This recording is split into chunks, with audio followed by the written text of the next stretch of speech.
अस्सलाम वालेकुम, मैं हूं हैदर शराजी। मैं इस वक्त रवात इंडस्ट्रियल एरिया में मौजूद हूं, जहां पर आज दिन 4 बजे एक फैक्ट्री में आग लग गई। रात के 12 बज चुके हैं, अभी तक आग पर काबू नहीं पाया जा सका। आग लगने के अलावा भी एक बात की निशानदेही करना ज़रूरी है कि अगर इसके अलावा भी किसी दूसरी इंडस्ट्री में आग लगती है तो यहाँ से फायर ब्रिगेड को बुलाने के बाद फायर ब्रिगेड जब यहाँ तक पहुँचेगी, उनका अमला पहुँचेगा तो 40 से 50 मिनट या 1 घंटा लग जाता है, क्योंकि सदर से गाड़ियाँ मूव की जाती हैं। 1122 का अमला, वासा का अमला इस वक्त इस फैक्ट्री में आग बुझाने में मसरूफ़ है। बहरिया टाउन की टीमें मौजूद हैं। अगर 1122 की गाड़ियों की बात की जाए तो 12 गाड़ियाँ मौजूद हैं। बहरिया टाउन की 8 गाड़ियाँ मौजूद हैं जिनमें 4 फिलिंग का काम कर रही हैं। वासा की 4 गाड़ियाँ हैं जिनमें 2 इस वक्त पानी ला रही हैं। यहाँ पर फिलिंग स्टेशन मौजूद नहीं है, ये इंडस्ट्रियल जोन कहलाता है। इंडस्ट्रियल जोन अगर फिलिंग स्टेशन नहीं है, पानी अगर किसी दूसरी फैक्ट्री में भी, इसके अलावा जो सुप्रीम फोकस इंटरनेशनल कंपनी में जो बच्चों की पेम्पर और डायपर बनाने वाली कंपनी थी, इसमें आग लगी है, तो दूसरी किसी कंपनी में, दूसरी किसी फैक्ट्री में आग लगती है तो यहाँ पर फिलिंग का, पानी की फिलिंग का कोई बंदोबस्त नहीं। 1300 से ज़ायद इस इंडस्ट्रियल जोन में फैक्ट्रीज़ हैं जहाँ पर इस तरह का कोई इमरजेंसी की सूरत में अगर बंदोबस्त किया जाना चाहिए तो 1 घंटे से ज़्यादा अरसा लगेगा इमरजेंसी के लिए फायर ब्रिगेड या दीगर अमले को यहाँ पहुँचने में।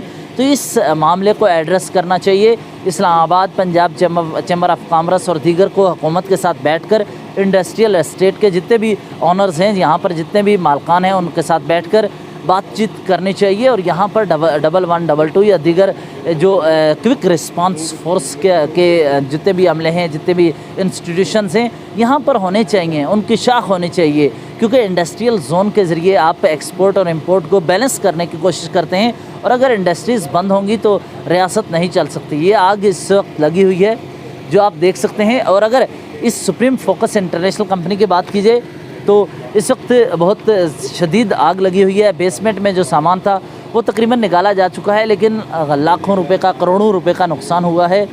साथ ही इस वक्त बेसमेंट में से तो सामान निकाला गया है, लेकिन साथ अमला इस वक्त आ रहा है। ये देखिए, एक गाड़ी यहाँ से अब दोबारा फायर ब्रिगेड की इस वक्त वापस जा रही है फिलिंग के लिए। यहाँ से ये गाड़ी जाएगी आगे, तकरीबन इसको जाने में और वापस आने में 1.5 से 2 घंटे लग जाते हैं। तो लिहाजा अगर आप इस इंडस्ट्रियल जोन को बेहतर बनाने की कोशिश करेंगे तो सबसे पहले ज़रूरी मामला ये होना चाहिए कि जो भी फैक्ट्री है उसमें ये जो पानी की वहाँ उसके पास मकदार होनी चाहिए। पानी तकरीबन 2.5-3 लाख लीटर कम से कम हर फैक्ट्री में होना चाहिए। वो किसी भी ज़रूरत में, इमरजेंसी की सूरत में या वो खुद भी काम करे। ये तमाम तफसीलात हैं। अभी हमारे साथ ये भी मौजूद हैं, ये एडमन चैनल मैनेजर जो इनके हैं, इनसे भी बात करते हैं। किस वक्त आग लगी थी ये? 3:30 के लगभग। अच्छा, 3:30। अभी तक कितना काबू पाया जा चुका है? तकरीबन ये कह सकते हैं कि 50% से ज़्यादा काबू पाया जा चुका है। और नुकसान जो हुआ है वो बहुत ज़्यादा है, लेकिन अभी कितना सामान इसमें से बचाने की कोशिश की गई है? GTV जो बच सकता था शुरू में, इब्तिदाई लम्हात में, वो कोशिश की गई है।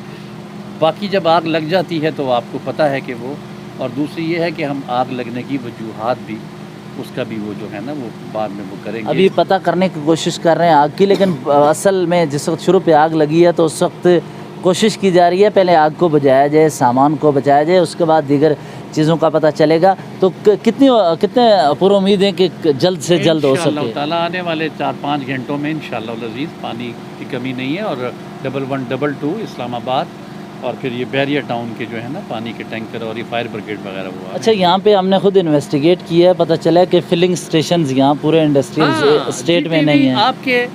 आपका ये बड़ा इस तरफ आ जाएं थोड़ी, अगर बात सवाल है, ये बड़ा खूबसूरत सवाल है। 400 यूनिट हैं यहाँ पे। 1300 यूनिटों के लिए ये पाकिस्तान का पहला प्राइवेट सेक्टर है, ठीक। और ये चाहिए था कि चैम्बर ऑफ कॉमर्स के थ्रू अप्रोच किया जाता हुकूमत पंजाब से, और यहाँ पे कम से कम हमें 2 या 3 पॉइंट फायर ब्रिगेड के मिल जाते।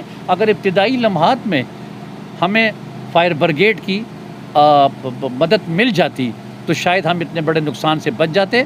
2 घंटे बाद फायर ब्रिगेड आई है, 2 घंटे बाद। जिस बात की हम निशानदेही कर रहे थे कि अगर इस तरह जो हमने पहले भी बताया कि इस फैक्ट्री के अलावा भी ये तो आग लगती है, उसके बाद اس کے نقصان کا ازالہ کرنے کی کوشش کی جاتی ہے، لیکن اس فیکٹری کے علاوہ بھی اگر کسی دوسری فیکٹری میں آگ لگ جائے تو کون ذمہ دار ہے؟ یہاں پہ 1 گھنٹے تک اگر فائر بریگیڈ نہ پہنچے یا دیگر لوگ، وہ اس کی وجہ یہ بھی ہے کہ دور ہے فائر اسٹیشن، تو وہاں سے عملہ آنا بہت مشکل ہوتا ہے، تو یہاں پر ہی اس حوالے سے پوائنٹس بنائے جائیں۔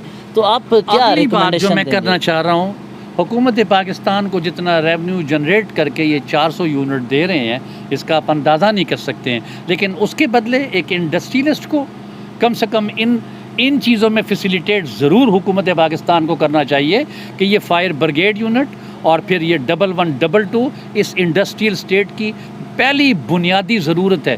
تیسری بات یہ کہ یہاں پہ پانی کا انتظام، زیر زمین پانی کے ذخائر ہی کوئی نہیں ہے۔ اچھا، پانی یہ تو کوئی نہیں ہے۔ اس کی بڑی وجہ یہ ہے کہ سواں کے ساتھ جتنے بھی ایریاز ہیں، انڈسٹریل ایریاز، یہاں پہ پانی بہت نیچے ہے اور نہ ہونے کے برابر ہے، جس کی وجہ سے انڈسٹریلسٹ یا دیگر یہاں دور دراز علاقے میں رہنے والے ہیں، وہ بھی پانی نہیں نکالتے، کیونکہ تقریباً 1000 فٹ تک بھی آپ جائیں تو آپ کو پانی نہیں ملے گا۔ تو ابھی کیا چاہتے ہیں کہ اس وقت حکومت کیا کرے؟ کیونکہ سب سے پہلے کسی بھی انڈسٹریل ایریا میں آپ چاہتے ہیں کہ بہتری ہو تو روڈز اور انفراسٹرکچر بنائیں۔ آج جس وقت ہے تو روڈز ہی یہاں پر اتنی خراب حالت ہے کہ ہمیں پہنچتے ہوئے، میڈیا کو پہنچتے ہوئے 1.5 گھنٹہ لگ گیا، تو اس کے لیے بھی کچھ ہوگا کیا؟ ہاں، ہماری حکومت پنجاب سے اپنے چیمبر آف کامرس اور اپنے جو ہماری تنظیم ہے اس کی وساطت سے یہ درخواست ہے کہ یہ 400 یونٹ ہے اور یہ کل کو 1300 یونٹ تک پہنچیں گے، اور پاکستان میں خاندانوں کی کفالت کرنے والا یہ پہلا پرائیویٹ سیکٹر ہے۔ رشکائی سی پیک کے تحت آتا ہے، گدونا مزئی حکومت KPK کا ہے، لیکن یہ پرائیویٹ ہے۔ یہ پرائیویٹ جو ہے سیکٹر 400 یونٹ یہ اپنے اندر بہت سے خاندانوں کی کفالت کر رہا ہے اور حکومت پاکستان کو ریونیو جنریٹ کر کے دے رہا ہے، تو کم سے کم اسے اتنا ضرور فیسیلیٹیٹ کیا جائے کہ اس قسم کے ایمرجنسی حالات میں، یہ جس طرح آگ لگی ہوئی ہے، ہمیں یہاں فائر بریگیڈ اور 1122 اس کی سروس 10 منٹ کے اندر پرووائڈ کی جائے، تو بھی کسی بڑے نقصان کے جو ہے نا بچا جا سکے، تاکہ بچا سکے۔ دنیا بھر میں ترقی یافتہ قومیں وہ اس لیے بنتی ہیں کیونکہ وہ انیشیٹو لیتی ہیں، وہ کوششیں کرتی ہیں۔ اگر ہم کوشش بھی نہیں کریں گے تو کیسے بہتر ریاستوں کے صف میں کھڑے ہوں گے؟ اس وقت بھی یہاں پر آگ لگی ہوئی ہے، آگ کی شدت میں مسلسل اضافہ ہو رہا ہے۔ اس نقصان کا کون ازالہ کرے گا؟ کیونکہ نقصان ایک شارٹ سرکٹ ہوتا ہے، سگریٹ گر گئی ہو گیا یا کوئی ایشو ہو گیا، یہ ایشوز بعد میں انویسٹیگیٹ ہو جاتے ہیں، لیکن اصل چیز یہ ہے کہ اداروں کی دیری سے پہنچنے کے بارے میں حکومت سے سوال کیا جانا چاہیے، کیونکہ آپ دور دراز علاقوں میں اگر بات کی جائے وہاں پر ان سروسز کی، تو ہم کہہ سکتے ہیں کہ پنجاب یا ساؤتھ پنجاب یا بلوچستان کے اضلاع میں کوئی ایسا واقعہ ہوا تو دیری ہو گئی۔ یہ انڈسٹریل ایریا جو اسلام آباد اور راولپنڈی کے بالکل قریب ہے، یہاں پر بھی اگر یونٹس نہیں بنائے گئے، اس طرح کے تمام عملہ موجود نہیں، 1122 کے یہاں پر لوگ یا ان کا ایک الگ سے سیٹ اپ بنا کر نہیں دیا ہوا، تو پھر ہم دیگر کیا کریں گے کہ انڈسٹریز ریونیو جنریٹ کرتی ہیں۔ آپ کو پہلے میں نے بتایا ایکسپورٹ امپورٹ بیلنس کرنے میں وہ اہم کردار ادا کرتی ہیں، تو اس طرح حکومت کو ان چیزوں پر کام کرنا ہوگا۔ مجھے اجازت دیجیے، اللہ نگہبان۔